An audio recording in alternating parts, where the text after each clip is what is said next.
तुम्हारे लिए दुख रूप हो जाता है। और यदि अपनी वासनाओं को, इच्छाओं को, कामनाओं को अपनी बुद्धि के प्रकाश में तुम जीत लो तो यही विश्व तुम्हारे लिए कल्याण का हेतु बन जाएगा। उपनिषद में बात बताया गया है कि ये जो नाशवान पदार्थ है इसी के द्वारा अविनाशी मिलता है। इतनी बड़ी बात कही है ऋषि ने। ये जो नाशवान पदार्थ है इसी के द्वारा अविनाशी की प्राप्ति होती है, ये उपनिषद कहती है, कठोपनिषद। शरीर नाशवान है, इंद्रियां नाशवान है, बुद्धि से लेकर के सारा प्रकृति का सारा नाशवान माने अपने कारण में लीन होने वाला है। लेकिन यही तो साधन है जिससे परमात्मा को जाना जाता है। आखिर हम लोगों ने इसी को साधन बनाया था और क्या किया? इसी मिले हुए शरीर का सदुपयोग किया। मेरे से जब कोई पूछता है तो मैं कहता हूं दुनिया में मेरे ऐसा आनंद में रहने वाला शायद कोई गिनती पर आदमी मिले कहीं। क्यों भाई? हमें इस पर बड़ा संतोष है कि हमने मिले हुए साधन का सदुपयोग किया है। इसलिए इन्हीं नाशवान साधनों से हमने अविनाशी को समझा जाना, देखा और अनुभव किया है। इसलिए हमें अपने नाशवान साधनों के प्रति गौरव। आप भी यही कह सकते हो मेरे जैसे, लेकिन जब इसका सदुपयोग करोगे तब कहोगे कि पहले कर दोगे। आप भी इसका सदुपयोग करें, आप भी मेरे ऐसे आनंद में हमेशा रहेंगे, लेकिन करें तब ना। इसलिए मैं आप लोगों से निवेदन कर रहा था कि आप इस सत्य को समझो। ये नाशवान जो कहते हैं, नाशवान तो है ये, नाशवान बने ये अपने कारण से प्रकट हुआ, कारण में लीन हो जाएगा। लेकिन इसका सदुपयोग करोगे तो ये तुम्हारे लिए उत्तम अमृत का दाता बन जाएगा। इसका दुरुपयोग करोगे तो तुम्हारे लिए मृत्यु का दाता बन जाएगा। मृत्यु और अमृत दोनों एक ही पदार्थ के दो पहलू हैं। उसके सदुपयोग और दुरुपयोग के ऊपर उनके परिणाम निर्भर होते हैं। चाहे तुम इससे अमृत प्राप्त कर लो, चाहे मृत्यु को प्राप्त कर लो, तुम्हारे ऊपर निर्भर करता है। भगवान यही कहते हैं कि तुम सावधान हो जाओ, अपने उत्थान और पतन में तुम स्वयं जिम्मेदार हो। यदि तूने अपनी आत्मा के द्वारा अपने आप को जीत लिया है तब तो ये साधन तुम्हारे बंधु बन जाएंगे, और यदि तूने अपनी आत्मा के द्वारा इसको नहीं जीता तो यही साधन तुम्हारे शत्रु बनेंगे। वो शत्रु कैसे बनेंगे ये बात अब कल बताएंगे आप लोगों को। आज समय पूरा हो गया। यदि प्रेम प्रभु से चाहता अभिमान को तजता करे,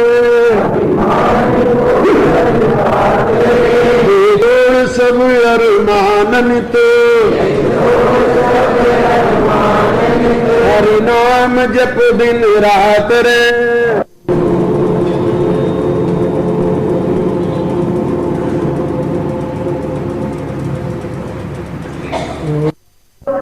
परावर रूप में मेरी प्रियात्मा करुणानिधान भगवान श्री राम की करुणा आज सभी के लिए सदैव कल्याणकारिणी हो, यह मेरी मंगल कामना।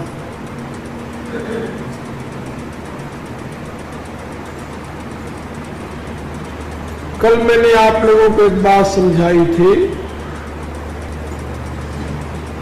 गीता के 6ठे अध्याय के श्लोक,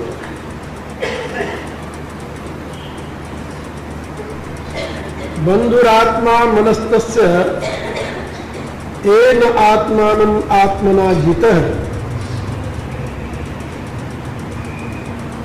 जिसने अपने मन को, इंद्रियों को अपनी बुद्धि द्वारा जीत लिया,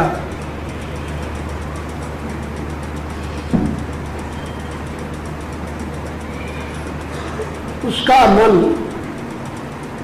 उसका बंधु बन गया।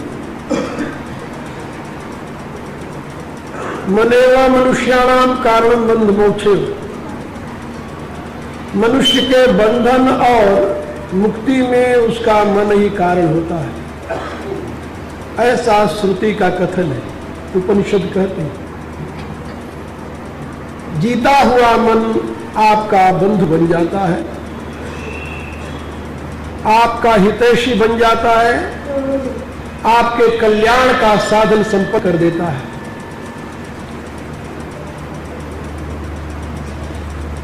लेकिन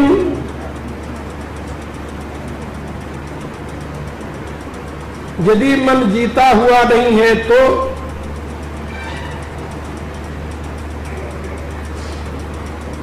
फिर भगवान कहते हैं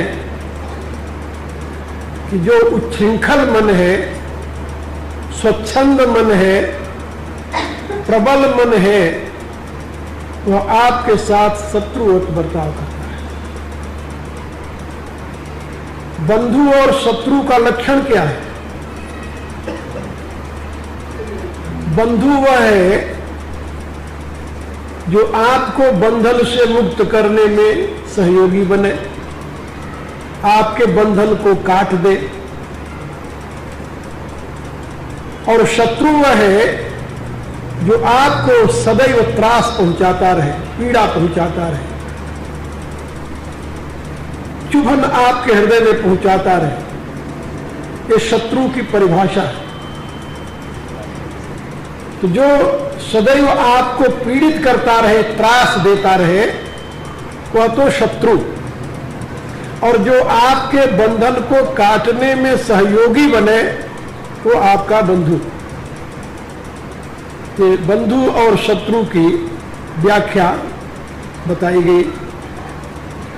आपका मन ही आपका बंधु बन जाता है, यही मन आपका शत्रु बन जाता है।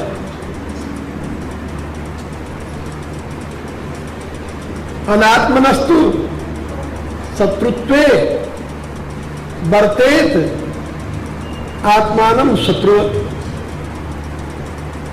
भगवान ने कहा कि जिसका मन जीता हुआ नहीं है, अनात्मनस्तु, जो जीता हुआ मन नहीं है, आत्मा जीती हुई नहीं है, वह शत्रुत्व का व्यवहार करती है। शत्रुत्व वर्तेत आत्मानं शत्रुवत्, वही आपका मन आपके साथ शत्रु जैसा व्यवहार करने लगता है। यानी प्रत्येक क्षण आपको एक पीड़ा, एक संताप, एक चुभन उत्पन्न करने लगता है। आप लोगों ने सुना होगा, मन के हारे हार है, मन के जीते जीत। नीति शास्त्र में बताया गया कि जिसने अपने मन को जीत लिया, उसने विश्व पर विजय प्राप्त कर ली। और जो अपने मन को नहीं जीता, वो सारी दुनिया को जीत करके भी हारा हुआ आदमी है। इसलिए हमेशा अपने को ऊपर उठाने के लिए, अपने उद्धार के लिए, सबसे पहले तुम अपने मन को जीतो। मन की हर एक बात नहीं माननी चाहिए। मन ने कहा कि ये वस्तु हमें चाहिए, तो पूछ लो, थोड़ा कष्ट करो, भाई क्यों चाहिए तुम्हें, किस लिए चाहिए। मन के पीछे दौड़ोगे तो मन का तो कहीं अंत नहीं है, कहीं अंत नहीं है। कभी कोई ऐसा इस सृष्टि में व्यक्ति नहीं हुआ जिसकी सारी कामनाएं पूर्ण हुई हो। कोई व्यक्ति नहीं।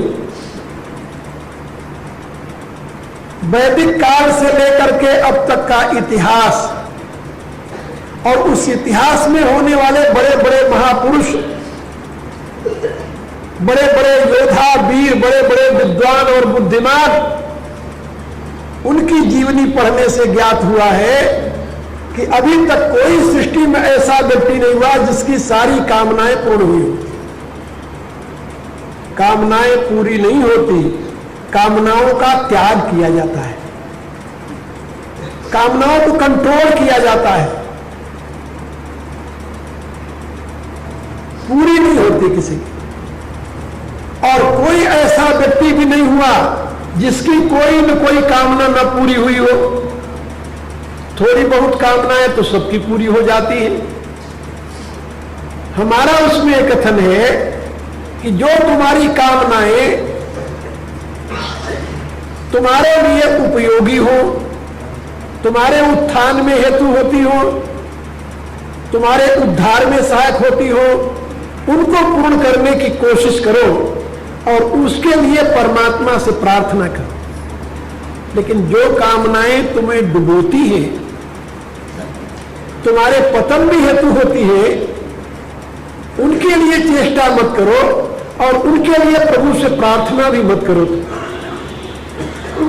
ये याद रखो, प्रभु तुम्हारी वही प्रार्थना सुनेंगे जो तुम्हारे लिए उपयोगी हो। कभी कभी मनुष्य ये जानता है, देखता है, हमने बहुत उपासना की भगवान की, लेकिन मेरा ये काम भगवान ने नहीं होने दिया। वो ये नहीं जानता कि इस काम के पीछे हो सकता है कोई मेरे लिए घातक तत्व रहा हो, भगवान ने हमारी रक्षा कर दी हो। पुराण में एक कथा मैंने पढ़ी, पुराण की कथा, उदाहरण पुराणों के बहुत ही उपयोगी हैं और बहुत ही मनुष्य के लिए प्रेरणादायक होते हैं। एक राजा का मंत्री था, कोई घटना होती थी तो वो कहता था कि राजन ये प्रभु का प्रसाद है। हर बात पर यही कहता कि ये प्रभु की कृपा का प्रसाद है। एक दिन राजा उस मंत्री के साथ गया था शिकार खेलने, और शेर का शिकार करने के लिए पहले राजा लोग शेर के आमने सामने लड़कर शिकार करते थे, तलवार से मारते थे, धोखे से नहीं मारते थे, और न तो बंदूक से मारते थे। वीर राजा शेर से लड़ते थे। तो जब वो शेर सामने से उसके ऊपर आया गरजता हुआ, जल्दी उसने तलवार निकाला तो उसका अंगूठा कट गया राजा का। शेर को तो मार दिया उसने, लेकिन अंगूठा उसका कट गया। अंगूठा कटने के पश्चात उसने मंत्री से कहा, मंत्री ने कहा कि भगवान की बड़ी कृपा है, भगवान की बड़ी कृपा हुई राजन, ये दुख की बात नहीं है। राजा को बड़ा बुरा लगा कि मेरा अंगूठा कट गया, मैं अंग भंग हो गया, और ये कहता है भगवान की बड़ी कृपा है। बड़ा क्रोध आया उसे और उसने मंत्री को निष्कासित कर दिया। अब निष्कासित करने के पश्चात क्या हुआ, एक दिन वो राजा फिर शिकार खेलने गया, शिकार का शौकीन था, और जाकर के उसकी सेना तो पीछे रह गई और वो घोड़े पर सवार था, कहीं दूर भटक करके निकल गया। वहां जंगल में किरात लोग रहते थे और वो काली की पूजा करते थे। उनको एक किसी ऐसे पुरुष की जरूरत थी काली का बलिदान देने के लिए जो मिल जाए। अब उनको राजा मिल गया, राजा मिल गया तो बड़े खुश हुए। चारों तरफ से किरातों ने घेर लिया। वो अकेले राजा क्या करता, पकड़ करके ले गए काली की पूजा के लिए। उसे काली की पूजा के लिए जब ले गए तो वहां पर उसको स्नान कराया, उसका पूजन होने लगा। तभी तो काटते हैं ना, पहले पूजा वूजा करके तब काटते हैं। जब उसे पशु की तरह ऐसे बैठाया राजा को, अब राजा देख रहा है क्या करे, तो असहाय है। जब बैठाया तब पुजारी की दृष्टि पड़ गई उसके अंगूठे पर। उसने कहा ठहरो ठहरो। कहा क्या हुआ? कहा ये काली मां स्वीकार नहीं करेगी। कहा क्यों? कहा ये तो अंगहीन है, अंगहीन है, इसको मत मारो। काली से स्वीकार नहीं करेगी क्योंकि बलिदान के लिए तो सर्वांगीण आदमी चाहिए, ये तो अंगहीन है, इसका अंगूठा कटा हुआ है। छोड़ दिया गया राजा। किरातों ने उसे बाहर निकाल दिया, जहां तक जाना था छोड़ आए। अब राजा सोचने लगा कि सही में जो मंत्री ने कहा था कि ये भगवान का प्रसाद है, सही में प्रसाद है। यदि आज अंगूठा न कटा होता तो गर्दन कट जाती। अब उसने भगवान की महिमा को स्वीकार किया और चारों तरफ अपने राज्य में ये मुनादी करा दी कि भाई मंत्री जहां भी हो हमारे पास आ जाए। मंत्री आ गया। जब मंत्री आया तो राजा ने उससे कहा, अपनी कहानी सुना दिया। कहा भाई मंत्री महोदय, ये तो मैं जान गया कि भगवान की बड़ी कृपा थी जो उसने मेरा अंगूठा कटवा दिया, नहीं तो मेरी गर्दन कट जाती। ये तो ठीक है, लेकिन जो 6 महीने तक तुम भटकते रहे, इसमें भला भगवान की क्या कृपा है? मंत्री पद से उतार करके तुम्हें भटकना पड़ा। अरे कहा महाराज आप भी नहीं चेते अभी तक, आखिर मैं तो आपके साथ ही होता। आप तो हम भंग थे, मैं तो था। अरे वो किरात आप तो नहीं काटते, हमें काट देते। ये तो भगवान की बड़ी कृपा रही जो हमें दूर कर दिया आपसे, तो ग्रह टल गई हमारी। मेरे कहने का अभिप्राय कि परमात्मा आपकी वही इच्छा पूरी करता है जो आपके लिए उपयोगी है। भला सोचिए, कोई एक पिता, सामान्य पिता अपने पुत्र का अहित नहीं चाहता, तो आप लोग जानते हो, नहीं चाहता।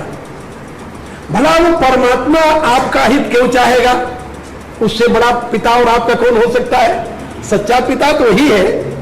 शरीर के माता पिता तो हो सकता है कोई मनुष्य, लेकिन आपकी आत्मा का पिता तो वही है ना। गीता के 14वें अध्याय में प्रभु ने बड़े प्रेम से बताया कि अर्जुन, मम योनिर्महद् ब्रह्मा तस्मिन् गर्भम दधाम्यहम् संभव सर्वभूतानां ततो भवति भारत। और उन्होंने स्पष्ट शब्दों में कहा, तासाम ब्रह्मवाद योनि अहम बीजा पदा पिता। ये जितने जीव पैदा हुए हैं, समस्त जीवों की उत्पत्ति में ये प्रकृति तो मां है और मैं बीज धारण कराने वाला सबका बाप हूं। जितने जीव हैं सबका पिता परमात्मा है, याद रखो। वेद से लेकर के वर्तमान समय के संतों ने यही घोषणा की है कि समस्त जीवों का पिता परमात्मा है, और उस पिता से ज्यादा दयालु, सुहृद, आपका हितैषी, आपका कल्याण चाहने वाला सृष्टि में न कोई पहले हुआ है, न है, न आगे कभी होने वाला है। अब आप सोचिए, तो आपके लिए वो कभी दुख का कारण कैसे उपस्थित कर सकता है? इसलिए परमात्मा की सृष्टि में जो कुछ है वह सब आपके कल्याण के लिए है, आपके कल्याण के लिए। आपको मालूम होना चाहिए, एक बार कुछ विद्वान आपस में विचार कर रहे थे कि भगवान ने सांप बना दिया, बिच्छू बना दिया, जहरीले कीड़े बना दिए, इनकी क्या जरूरत थी? कुछ वर्षों बाद वैज्ञानिकों ने अनुसंधान करके घोषणा की कि इस सृष्टि में जो जहरीली वनस्पतियां हैं, उनका जो जहरीला वायु बहता है, जहरीली वायु जो, उस सबको ये जहरीले जानवर जो है वो ग्रहण कर लेते हैं। यदि ये जहरीले जानवर न हो तो आप एक दिन जी नहीं सकते। जहरीली वायु के द्वारा आप एक क्षण भी नहीं जी सकते, आप मृत्यु के ग्रास बन जाए। लेकिन ये जितने जहरीले जंतु हैं, ये सब उस जहर को ग्रहण कर लेते हैं और आपके जीने के काबिल बना देते हैं। आपको पता होगा शायद, एक बार चिड़ियों ने खेती को उजाड़ना शुरू किया। चिड़ियों ने, तो लोगों ने कहा कि ये चिड़िया यदि मार दी जाए तो खेती बच जाएगी। चिड़िया मार दी गई तो परिणाम क्या हुआ? परिणाम यह हुआ कि चिड़ियों के खाने से बचा हुआ अन्न होता भी था, लेकिन जब चिड़िया मार दी गई तो अन्न नहीं हुआ। क्यों नहीं हुआ? कि कीड़े लग गए। जिन कीड़ों को चिड़िया खा जाती थी, वो कीड़े सारा गेहूं खा गए। तब लोगों को पता चला कि नहीं, चिड़ियों की उपयोगिता है। सृष्टि में कोई ऐसा पदार्थ नहीं है, कोई ऐसा प्राणी नहीं है जिसकी उपयोगिता न हो। और आपके कल्याण के लिए ही परमात्मा ने सृष्टि बनाई है, उसका और कोई दूसरा प्रयोजन नहीं है। जैसे हर एक पिता अपने पुत्र के लिए अच्छा से अच्छा इंतजाम करता है, ऐसे परमात्मा ने आपके लिए बहुत सुंदर व्यवस्था की, सुंदर सा जगत बना दिया। लेकिन इसमें दुख कहां से आ गया? फिर कहा दुख आया आपकी अज्ञानता से। परमात्मा ने पृथ्वी बनाई थी, लेकिन पृथ्वी के ऊपर लकीर तो आपने लगाया कि परमात्मा ने लगा दी? क्या राय है? परमात्मा ने पृथ्वी बनाई ना, पृथ्वी के ऊपर लकीर किसने लगाई? ये मेरा और तेरा किसने कहा? ये आपने किया, आपकी अज्ञानता ने किया। आपने परमात्मा के बनाए हुए पदार्थों के ऊपर अपना सत्वाधिकार जमाना शुरू कर दिया कि मैं भी मालिक हूं। अरे भाई, एक संत हुए हैं भारत में, मुसलमान संत, उनका नाम था रहीम खान खाना, नाम सुना होगा आप लोगों ने। उन्होंने बहुत से दोहे लिखे हैं। तो रहीम खान खाना ने एक दोहा लिखा कि रहीमन नारी गरीब की अपनी कहे न कोई गरीब आदमी है, उसकी शादी यदि हो जाए और उसकी स्त्री आ जाए तो कोई भी कैसा बड़ा आदमी क्यों न हो, लेकिन उस गरीब की स्त्री को भी अपनी स्त्री नहीं कहता। ये नहीं कहता कि मेरी स्त्री है। गरीब की स्त्री को भी अपनी स्त्री नहीं कहता। रहीम खान खाना कह रहे हैं कि रहीमन नारी गरीब की अपनी कहे न को, और प्रभु पत्नी अपनी कहे क्यों न फजीयत हो। लेकिन परमात्मा की पत्नी जो भूमि है, ये भूमि कौन है? सृष्टा लक्ष्मीश्चा पत्नियों। वेद बताता है कि श्री देवी और भूदेवी परमात्मा की दो पत्नियां हैं, परमात्मा की शक्तियां हैं। आप सवेरे उठते हो, प्रणाम करते हो ना? समुद्र वसने देवी पर्वत स्थन मंडले विष्णु पत्नी नमस्तुभ्यम पादस्पर्श क्षमस्व में। समुद्र रूपी वस्त्रों को धारण करने वाली, पर्वत रूपी स्थलों से युक्त हे विष्णु की पत्नी भगवती भूमि देवी, मैं आपके ऊपर पांव रख रहा हूं, मेरे अपराध को क्षमा करें। ये हर एक आस्तिक व्यक्ति सवेरे उठते ही प्रार्थना करते हुए भूमि को प्रणाम करता है। और जो श्लोक ये नहीं जानते वो भी प्रणाम करते हैं और पृथ्वी मां कहते हैं, पृथ्वी मां। अब पृथ्वी माता क्यों है? कि वो परमात्मा की शक्ति है, उसकी पत्नी है, उसकी वो प्रेयसी है। और इसीलिए जब उस पर भार पड़ता है तो प्रभु को ही पुकारती है कि प्रभु देख लो। तो उसके उद्धार के लिए, उसका भार हल्का करने के लिए वो निराकार से निराकार होकर अवतार लेता है। आप समझे? अब उसके ऊपर आप अपना अधिकार जमा लो कि ये तो मेरा है, इससे बड़ी नासमझी और क्या होगी? तो दुनिया में जितने दुख के साधन हैं वो आपके बनाए हुए हैं, परमात्मा के बनाए हुए नहीं। परमात्मा ने कोई ऐसी वस्तु नहीं बनाई है जिससे मनुष्य को दुख मिले।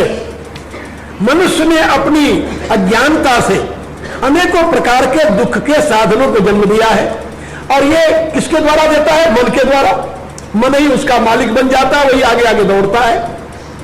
इसलिए भगवान ने कहा कि देखो भाई, यदि तूने अपने मन को जीत लिया, ये ना आत्मानम आत्मना जित है, जिसने अपने मन को अपनी बुद्धि द्वारा जीत लिया, जीतने के साधन बुद्धि है, बुद्धि द्वारा जीत लिया, उसका तो ये मन जो है वो उसका बंधु बन जाता है, उसके बंधन को काटने में सहयोगी बन जाता है, उसका हितैषी बन जाता है। लेकिन अनात्मनस्तु शत्रुत्व, लेकिन जिसका मन जीता हुआ नहीं है वो तो शत्रुत्वता को प्राप्त हो गया। शत्रुता, उसमें तो शत्रुत्व की प्रतिष्ठा हो गई है। वो तो प्रतिपल आपको संताप देने के लिए तैयार है, आपको पीड़ा देने के लिए तैयार है, आपको वह त्रस्त करने के लिए तैयार है, क्योंकि बरते आत्मानम शत्रुवत, वह आपका मन शत्रु के समान आपके साथ व्यवहार करेगा।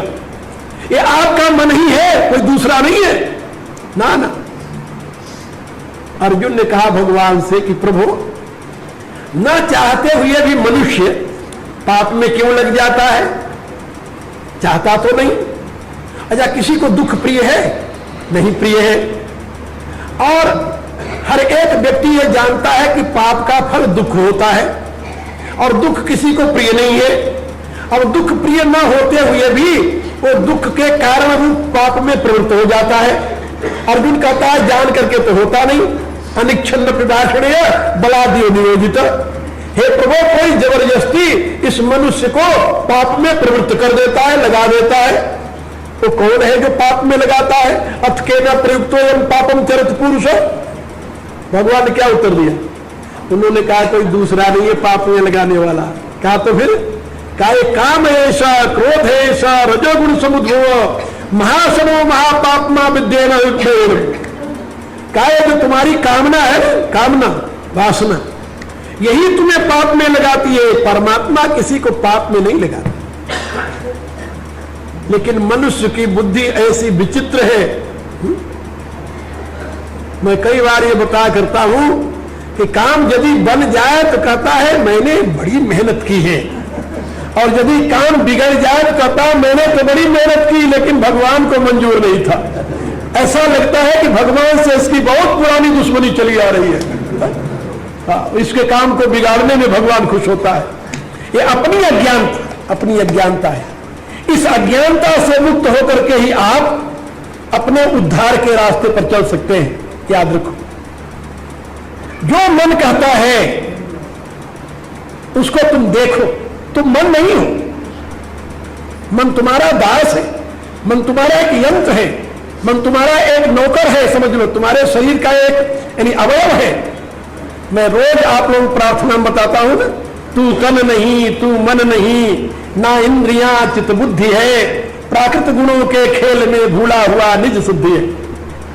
जब हम आत्मा शब्द का प्रयोग करते हैं तो इस शरीर में प्रकाशित होने वाला जो चिदांश है ना, चिदांश जो परमात्मा की ही ज्योति है, एक किरण है। जैसे व्यापक विद्युत शक्ति की ज्योति ये बल्ब में जल रही है, लेकिन बल्ब प्रकाश नहीं दे रहा, प्रकाशक तो ज्योति है, बल्ब तो उसके लिए माध्यम बना हुआ है। इसी रूप से परमात्मा का चिदांश जो है वो तुम्हारे ब्रह्म चक्र के माध्यम से अंदर प्रकाशित हो रहा है, उसी से अहम स्फुरित हो रहा है, पूर्णा हो रही है, और उसी पूर्णा के प्रवाह में मन जन्म ले लेता है। पूर्णा के प्रवाह का नाम ही मन है, क्या समझे? पूर्णा का नाम अहम है और पूर्णा के प्रवाह का नाम मन है, वो दोनों एक ही है, उनका नाम बदल गया है क्रिया के द्वारा। और ये चेतन के प्रकाश में बुद्धि से प्रकट होते हैं, इसलिए बुद्धि का पुत्र अहम है, अहम का पुत्र मन है, ऐसा कह देते हैं समझाने के लिए। अब आप सोचें, वो चिदांश जो आपके इस शरीर को प्रकाशित कर रहा है ब्रह्म चक्र के द्वारा, वो तो परमात्मा से अभिन्न है, वही तुम्हारा अपना स्वरूप है, और उसके द्वारा उत्पन्न हुई जो वृत्ति है, अहम जो है, फुरना जिसे कहते हैं, फुरना को अंग्रेजी में वृत्ति कहते नहीं, संस्कृत में वृत्ति कहते हैं फुरना को। और वो फुरना जो वृत्ति है उसी में संकल्प विकल्प उठता है, उसका नाम मन पड़ जाता है। तो समझे? तो वृत्ति तुम नहीं हो, तुम्हारे चित्त में, तुम्हारे बुद्धि में वृत्ति उत्पन्न हो रही है। जैसे समुद्र में लहरें उठती हैं और दबा जाती हैं, ऐसे तुम्हारे बुद्धि में वृत्तियां उठती हैं, उसी में लीन होती रहती है। असंख्य वृत्तियां दिन भर में उठती है। अब उन वृत्तियों का अनुकरण करके, उन वृत्तियों के गुलाम बन करके, उन वृत्तियों के पीछे पीछे दौड़ करके यदि तुम चाहो कि हमें सुख मिल जाए, शांति मिल जाए, हमारा उद्धार हो जाए, हम ऊपर उठ जाएं, कैसे संभव हो सकता है? वृत्तियों से मुक्त होने के पश्चात ही तुम अपने आप को ऊपर उठा सकते हो। वृत्तियों की गुलामी करके तुम अपने आप को ऊपर नहीं उठा सकते, ये बात याद रखो। भगवान यही समझा रहे हैं कि तुम वृत्तियों के गुलाम मत बनो, जो मन कहे वही मत करो, सोचो विचारो। भगवान ने बुद्धि दी है, बुद्धि का प्रयोग इसी में आप मनुष्य कहलाते हैं ना। किस नाते? आपके पास बुद्धि है। यदि बुद्धि ना हो तो आपको मनुष्य कौन कहेगा? बुद्धिहीन को तो मनुष्य शरीर में रहते हुए भी कहते हैं तो पशु है, नीरा पशु है, इसका तो बुद्धि नहीं है, यही कहते हैं ना। बोल चाल में भी हम यही कहते हैं, व्यवहार में भी हम यही कहते हैं, अरे तो बुद्धिहीन है, तो नीरा पशु है, जान दो, यही कहते हैं ना। तो बुद्धि के नाते आप मनुष्य हैं, और यदि बुद्धि का प्रयोग नहीं करते फिर मनुष्य कहे कि आप। आजकल बहुत जल्दी लोग कह देते हैं, कोई बातचीत चले ना, कहते हैं इज इट साइंटिफिक, क्या ये वैज्ञानिक सत्य है, ऐसा पूछते हैं, इज इट साइंटिफिक। और उससे पूछो कि तुम्हारी यानी दैनिक क्रियाओं में कितनी मात्रा में तुम साइंटिफिक बात सोचते हो। साइंटिफिक माने बुद्धि सम्मत, ये बात याद रखो। साइंटिफिक का अर्थ होता है बुद्धि सम्मत, क्योंकि साइंस का अभिप्राय होता है एनालिटिकल प्रोसेस को अपनाना। ये तो जानते हो ना, साइंस के दो अंग हैं, दो अंग, एक्सपेरिमेंटेशन एंड एग्जामिनेशन।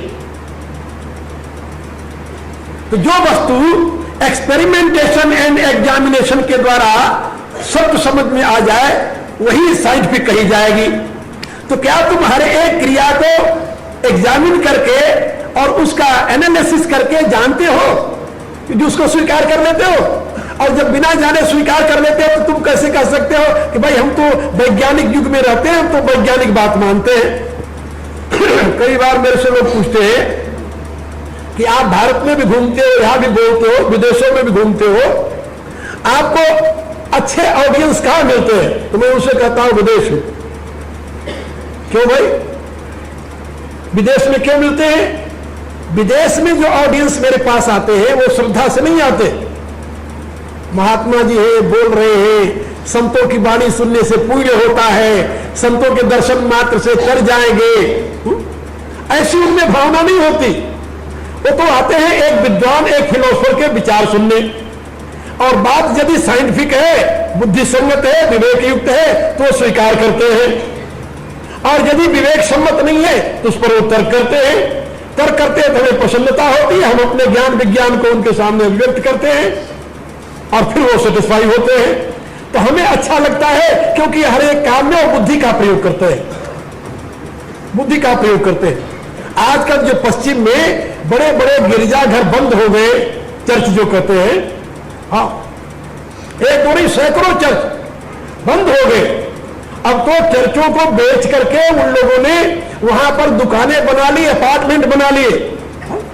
पहले चर्च बेचते थे तो बहुत से इंडियन खरीदे, हमने भी 3-4 मंदिर बनाए विदेशों में चर्च खरीद करके।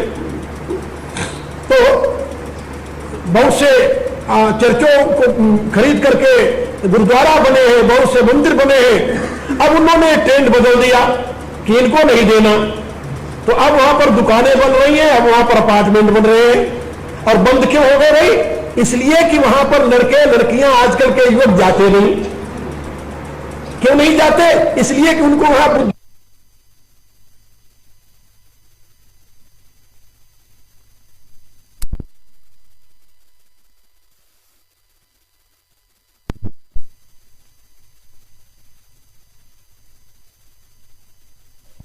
दिया है कि किसी भी बात को मानने के लिए तैयार नहीं है यदि वो बुद्धि संगत न हो। और चर्चों में कोई बुद्धि संगत बात नहीं है, वहां तो जाए। हमने भी कई चर्च अटेंड किए हैं, उनकी जो सर्विस होती है 45 मिनट की, जाते रहते हैं। कभी कभी कभी बोलने जाते हैं तभी अटेंड करना पड़ता है वहां पर। तो वहां पर क्या होता है कि पृष्ठ आया, हेड पृष्ठ सब खड़े हो गए, वो बैठा तो बैठ गए, वो फिर खड़ा हुआ फिर खड़े हो गए, फिर बैठा तो बैठ गए। उसके बाद में बाइबल कुछ आयतें पढ़ी उसने, पीछे से दोहरा दिया, 45 मिनट खत्म हो गया, आप चले जाओ। आप प्रश्न नहीं कर सकते कुछ, आप पूछ नहीं सकते कुछ, आप उसमें युक्ति या तर्क नहीं लगा सकते कुछ, क्योंकि धर्म में बुद्धि का प्रवेश नहीं है। ये उनके यहां का सिद्धांत है। If you will believe that Christ is my savior, then you will go to heaven after that, not before that. ये वहां की स्थिति है। एक दिन मैं अपने आश्रम में बैठा हुआ था लंदन में, तो वहां के जितने आश्रम होते हैं वो टैक्स फ्री होते हैं। तो ये देखने के लिए कि ये आश्रम है या मकान है, तो इंस्पेक्टर आ गया। मेरे जो सेक्रेटरी थे नीचे बैठे हुए थे, उनसे बातें करने लगा। तो उन्होंने बताया कि मेरे गुरुजी आए हुए हैं और ऊपर हैं, आप मिलना चाहो तो उनके पास चलो। उसने बहुत प्रसन्नता व्यक्त की, मेरे कमरे में आ गया, बैठ गया, नमस्कार किया, बैठ गया। तो मैंने उससे पूछा कैसे आए? उसने बताया कि मैं तो इंस्पेक्टर हूं और मैं इसका वो करने आया था, तहकीकात जिसे कहते हैं, इंक्वायरी करने। कहने लगा कि मेरा एक प्रश्न है, मैं इस सर्विस में आने से पहले एक चर्च का पृष्ठ था, लेकिन क्योंकि वो चर्च बंद हो गया इसलिए नौकरी हमारी खत्म हो गई, फिर हमें ये जॉब मिल गया।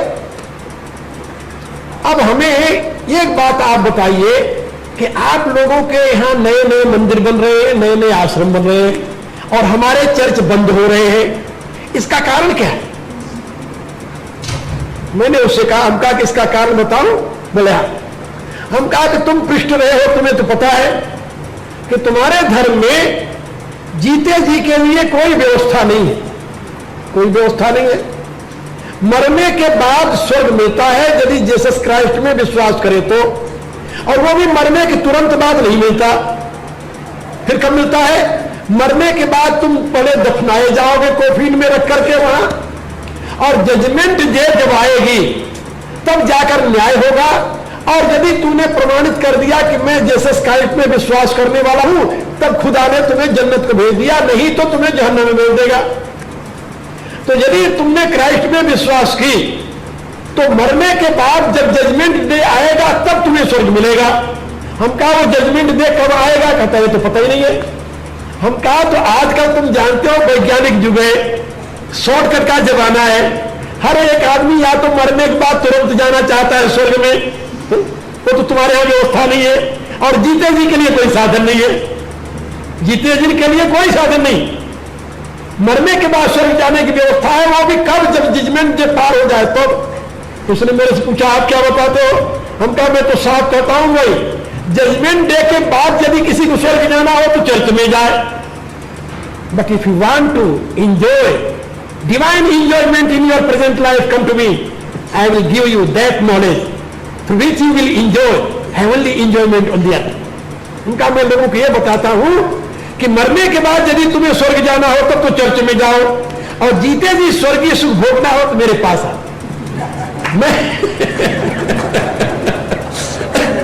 मैं तुम्हें वो ज्ञान विज्ञान दूंगा जिसके द्वारा तुम यही जीते जी स्वर्ग का ऐश्वर्य भोगोगे।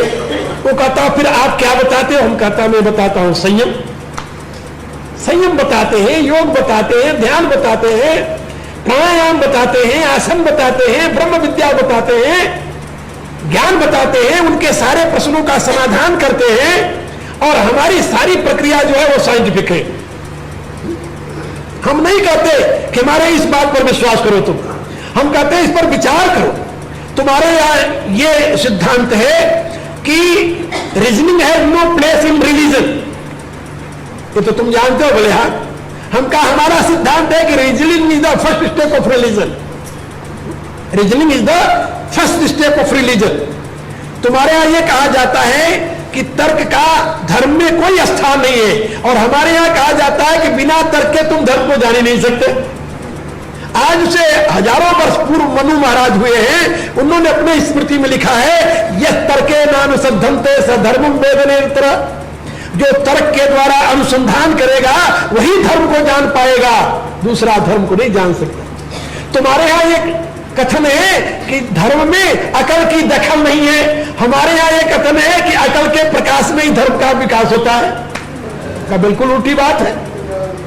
इसलिए आजकल के नवयुवक और नवयुवतियां तुम्हारे देश के जो हमारे पास आ रहे हैं, चर्च बंद होता जा रहा, और दुनिया में वो दिन दूर नहीं है जबकि हर एक व्यक्ति वैज्ञानिक दृष्टिकोण से देखने लगेगा, समझने लगेगा, जानने लगेगा, किसी सच्चे धर्म की तलाश में चलेगा। और जो धर्म वैज्ञानिक दृष्टि से सत्य होगा, जो धर्म बुद्धि संगत होगा, जो धर्म विवेक संगत होगा, जो धर्म विवेक पर प्रतिष्ठित होगा, वही जीवित रह जाए, बाकी सब साफ हो जाएगा। वो दिन दूर नहीं है, वो बात याद रखो आप। गीता में उसी प्रकार के धर्म की व्याख्या है। गीता का धर्म जो है वो बुद्धि योग है, बुद्धि योग, और वो बुद्धि योग माने योग बुद्धि जन्य धर्म। योग बुद्धि के द्वारा, योग बुद्धि माने विशुद्ध बुद्धि, परमात्मा के ध्यान के द्वारा, चिंतन के द्वारा, परमात्मा से एकत्व की अनुभूति के द्वारा जो विशुद्ध बुद्धि प्राप्त होती है, उस बुद्धि का नाम है योग बुद्धि। ये बात समझे?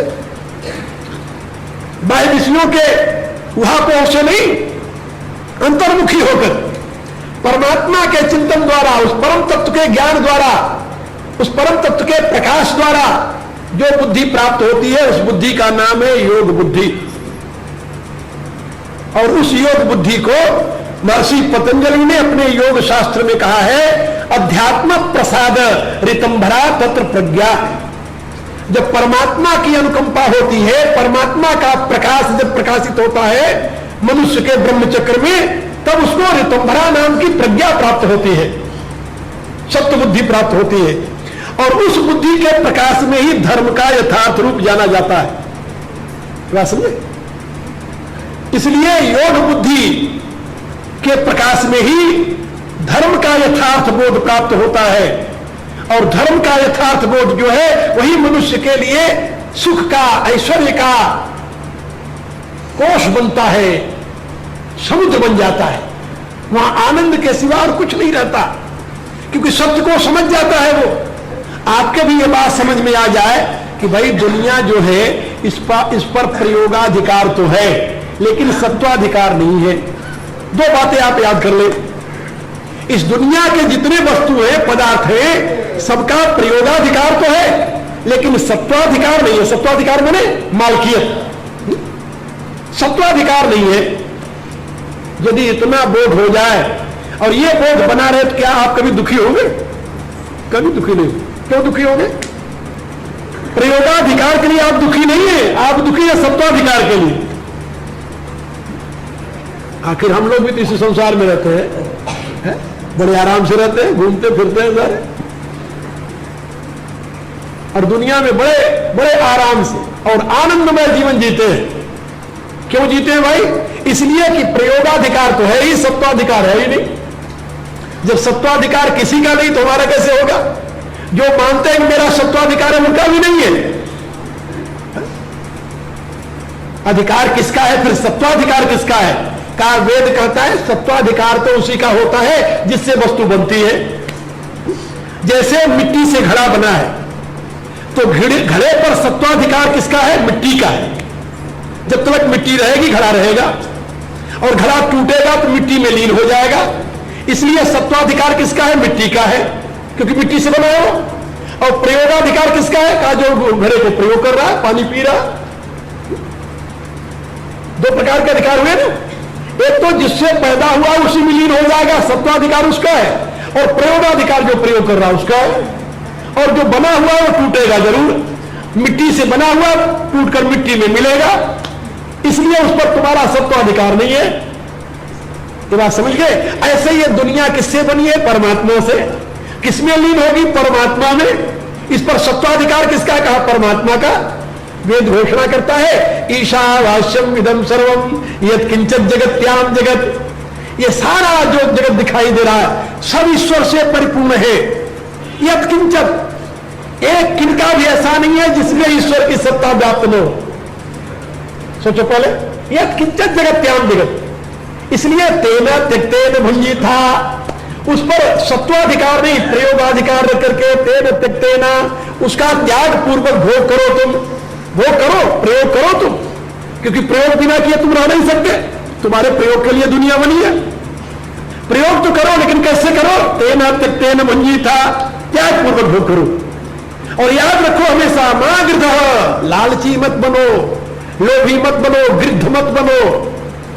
मां गृध, मां गृध के दो अर्थ होते हैं। गृद्ध दृष्टि मत रखो, जैसे गीध आकाश में उड़ता है ना, और आकाश में उड़ने वाले गृद्ध की दृष्टि कहां होती है?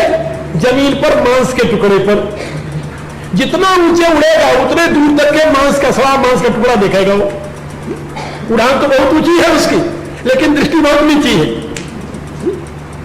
इसी रूप से वेद कहता है तुम गृद्ध मत बनो, गृद्ध दृष्टि मत अपनाओ, लालची मत बनो।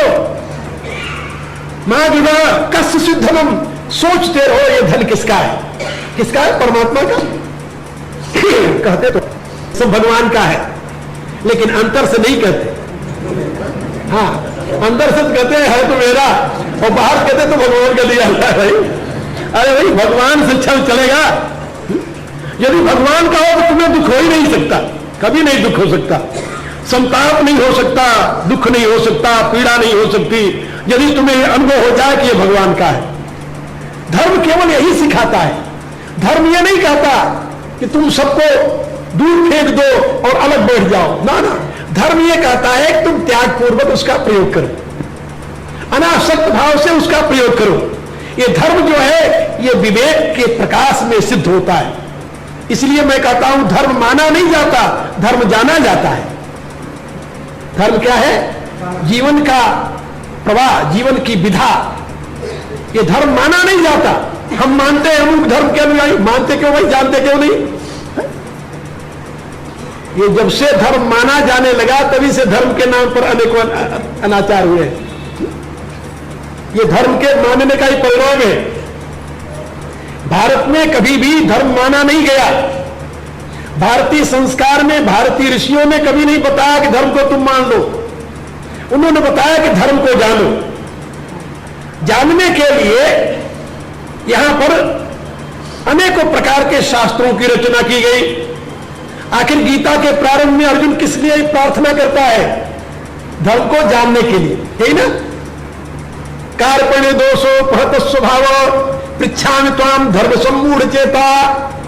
हे प्रभु, कृपणता रूपी दोष ने मेरे स्वभाव को दबा दिया है और मैं अपने धर्म के विषय में मूढ़ बुद्धि हो गया हूं।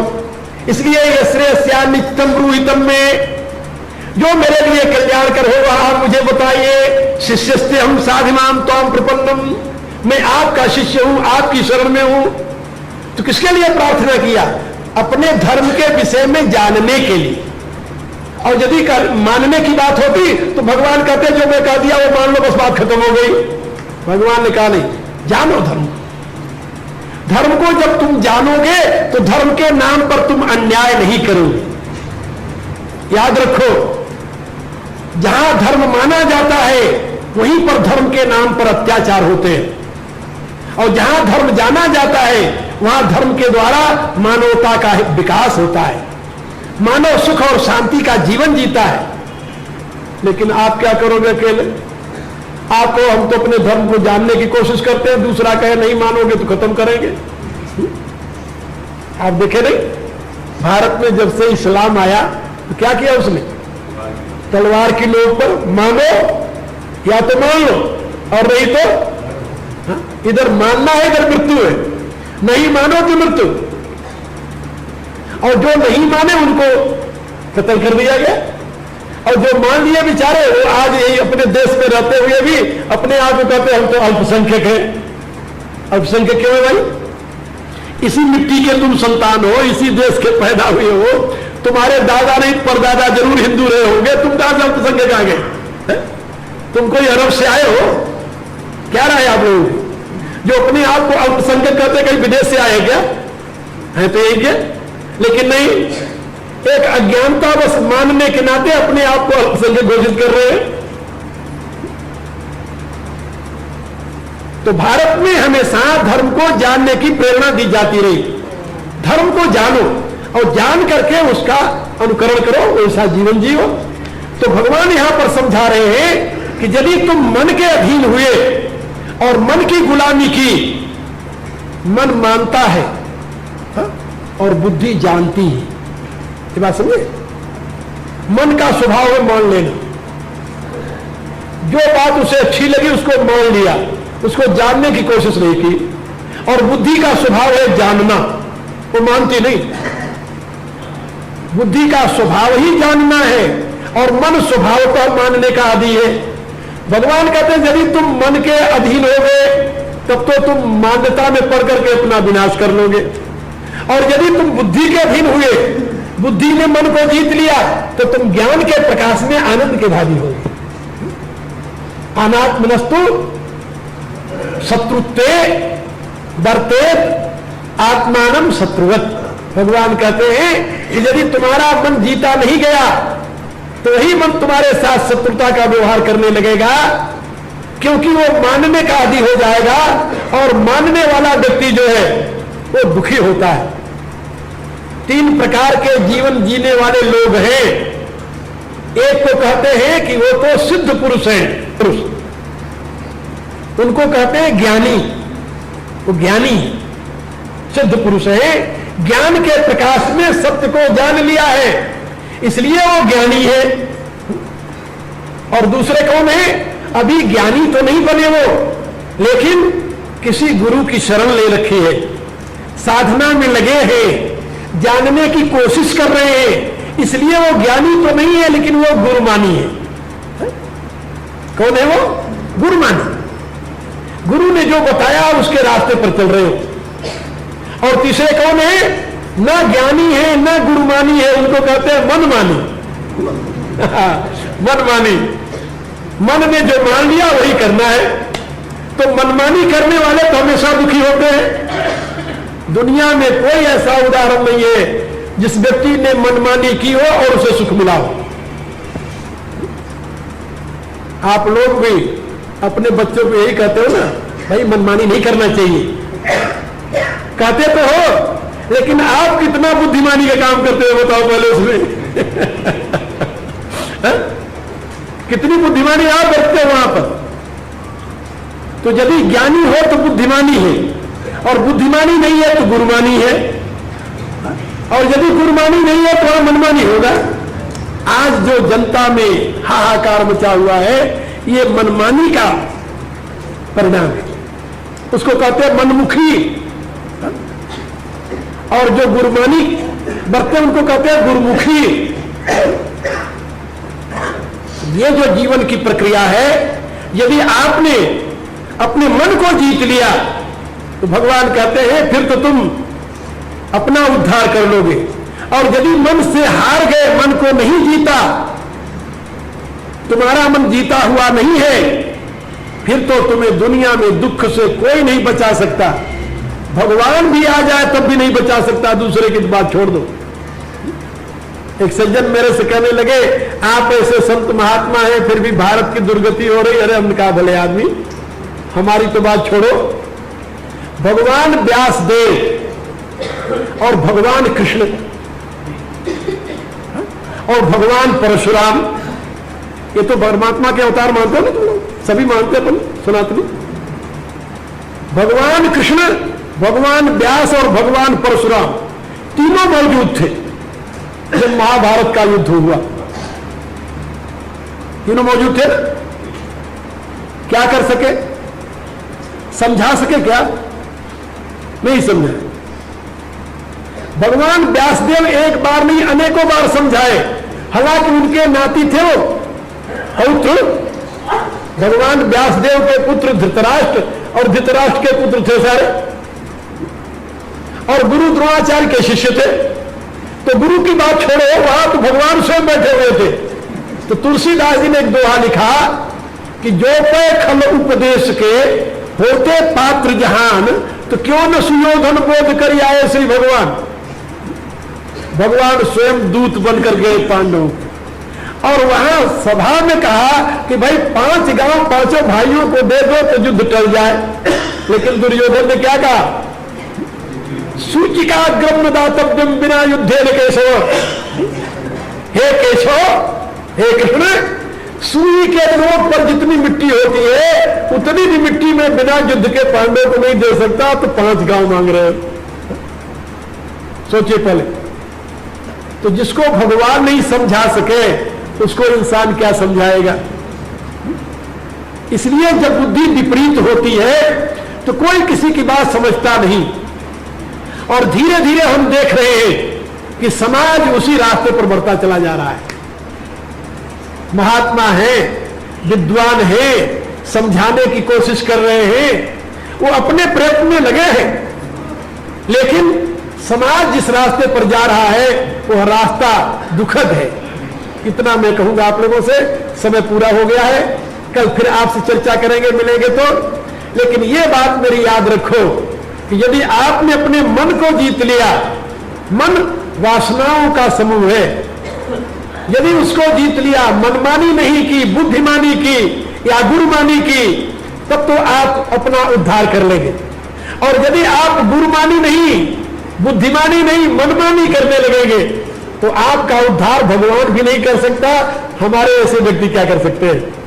ये बात परम सत्य है, इसको आप गांठ बांध लें और इसका चिंतन करते हुए जाएं कि आपको मनमानी करना है या बुद्धिमानी और गुरुमानी। ये निर्णय आपको स्वयं करना है। धर्म आपको ज्ञान का प्रकाश प्रदान करता है, धर्म आपको अज्ञानी नहीं बनाता। धर्म जाना जाता है, धर्म माना नहीं जाता। धर्म जिया जाता है, धर्म गाया नहीं जाता। याद रखना, ये धर्म की यथार्थ व्याख्या है। और जो आजकल पूजा पाठ यानी ये सब प्रक्रियाएं हैं, ये तो धर्म का एक अंग है। ये केवल वातावरण तैयार करने के साधन है। यथार्थ धर्म का बोध तो विशुद्ध बुद्धि से होता है, और विशुद्ध बुद्धि के लिए वातावरण तैयार करने के लिए दुनिया के साधन है।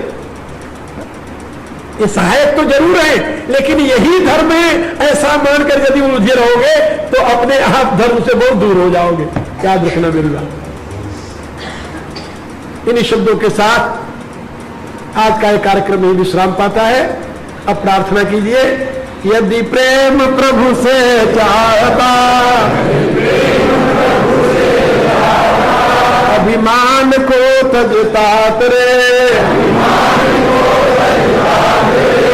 छोड़ सब अरमान नित, हरि नाम जप दिन रात रे,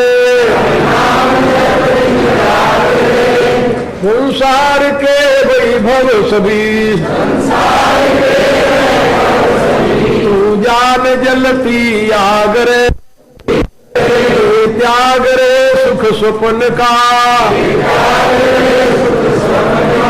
बीती निशायब जागरे, नाते सभी तन से किए, माँ बाप पुत्र कलत्रये, साथी सौगर अपन को, भूला फिरे लखरे, है व्यर्थ ही ममता किया, माँ अंत को संग लागरे, तू देख आंखें खोल के, बीती निशायब जागरे, यारे तुम्हारे प्रेम के, जो पात्र है संसार में, ले जाएंगे सब एक दिन, बज के तुम्हें मझधार में, साथी न होगा तन तेरा, जिससे अधिक अनुराग रे, तू भाग तनपुर छोड़ के, बीती निशायब जागरे, तू तन नहीं तू मन नहीं, ना इंद्रिया चित बुद्धि है, प्राकृत गुणों के खेल में, भूला हुआ निज शुद्धि है, करता नहीं तू कर्म का, अभिमान तन का त्याग रे, पहचान अपने आप को, बीती निशायब जागरे, ओम भर्गवस्व तत्सवितुर्वरेण्यं भर्गो देवस्य धीमहि धियो यो नः प्रचोदयात्, सर्वे भवन्तु सुखिनः, सर्वे सन्तु निरामयाः।